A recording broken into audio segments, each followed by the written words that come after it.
Good day guys. Meron nga pala akong gustong i-share sa inyo. Etong nabili ko na flashlight. Natuwa lang ako kasi sulit na sulit yung binayad ko sa kanya.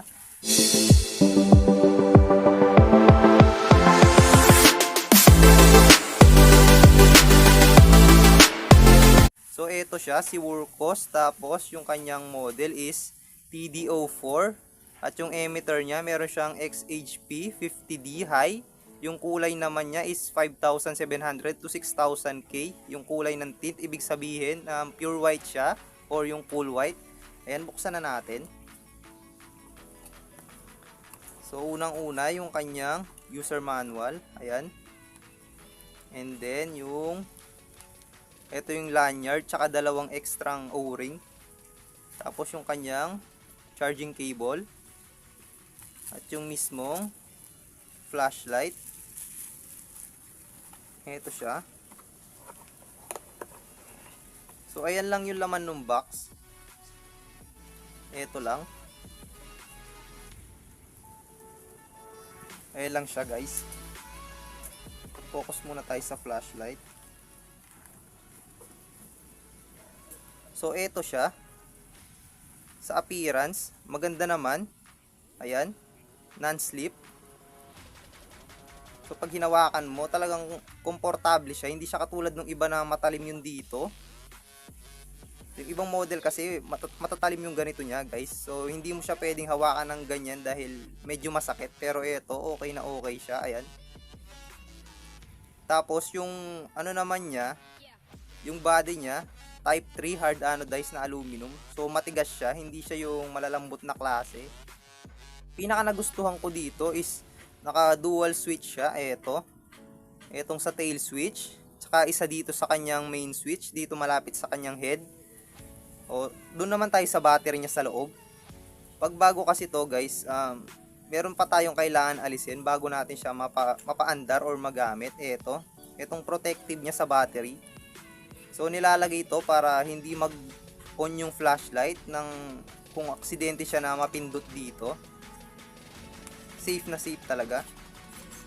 So yung battery nga pala, ito yung model niya, 21700 na Li-ion battery or yung lithium ion battery. And then meron siyang 5000 mAh. So pang matagalan talaga.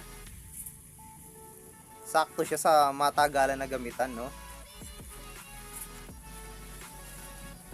Balik na natin.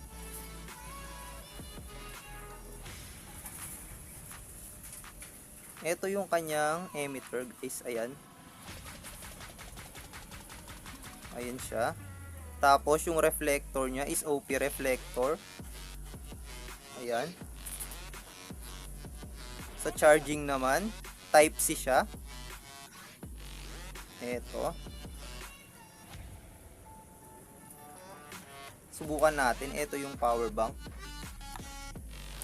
Tapos yung kanyang charging cable.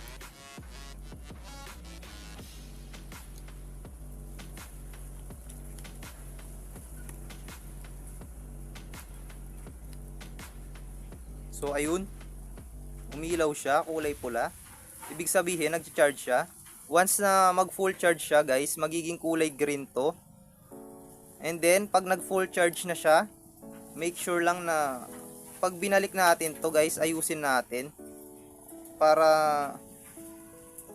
waterproof pa rin siya or hindi mawala yung pagiging waterproof ratings niya. Kasi kahit IP68, yun nga guys, IP68 to, so ibig sabihin waterproof siya. Pero kahit waterproof siya, once na hindi natin inayos yung pagkakasara nito, mapapasukan pa rin siya ng tubig kasi dito dadaan. So para maging safety yung flashlight, sarado natin to ng mabuti. Medyo maano nga lang kasi mahigpit. Ayan, or yung medyo mahirap siyang ipasok. Dala ng para safety talaga siya. Kailangan diinan talaga. Ayan. So ayun lang. Sa mode naman, napakarami niyang mode. Ito sa manual. So kayo na lang yung mag-explore nito guys. Kasi kung ipapaalam ko lahat ng naririto or yung iisa-isahin ko, magiging napakahaba ng video natin. At napaka-boring naman ng ganun. So kayo na lang yung bahala. papakita ko lang sa inyo yung mga basic na ano niya, kung paano siya gamitin or yung performance, yun lang. And then sa group pala, meron din siyang 2 groups. Pero dun lang muna tayo sa basic. Ito siya, main switch. Ayan. So ito yung kanyang low mode. Tapos single press lang. Ayan, ito yung medium. Tapos press again, high. Ito yung kanyang high mode, guys. Ayan, lakas na oh. And then turbo. Ayan. Ayan yung kanyang turbo. Ramdam na ramdam mo yung init, grabe. Ang init. Ang init niya. Ayan siya. So pag pinress ulit natin to, babalik lang siya sa low mode.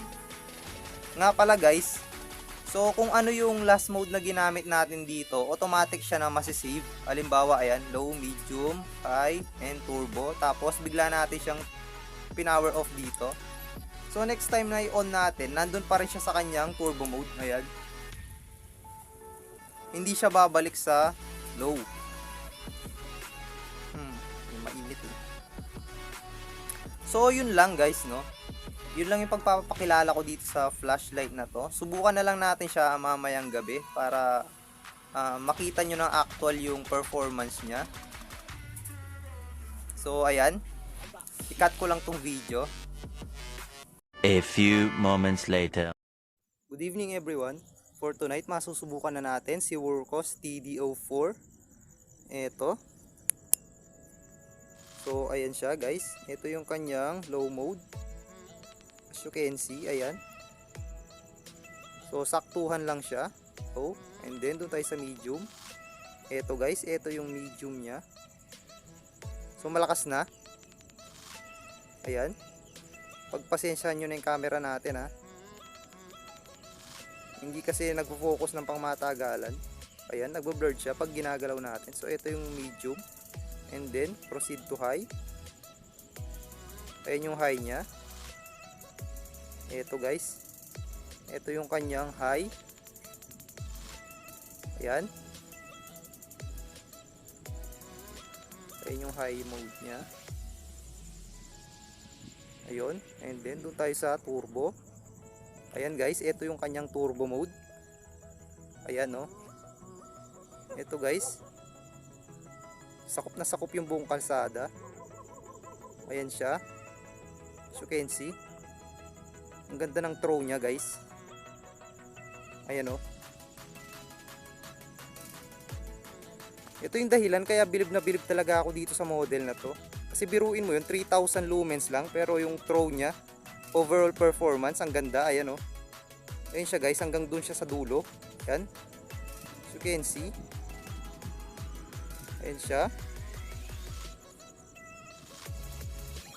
Wala talagang pagtataguan.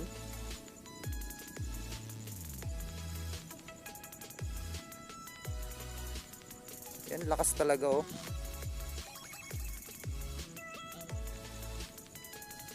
Yun. Biruin mo yun. Flood na siya pero kaya niyang umabot ng ganong distance. And then nakikita mo pa ng clearly yung ano niya.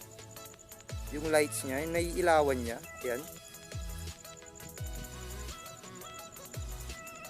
So, ayun lang guys, no.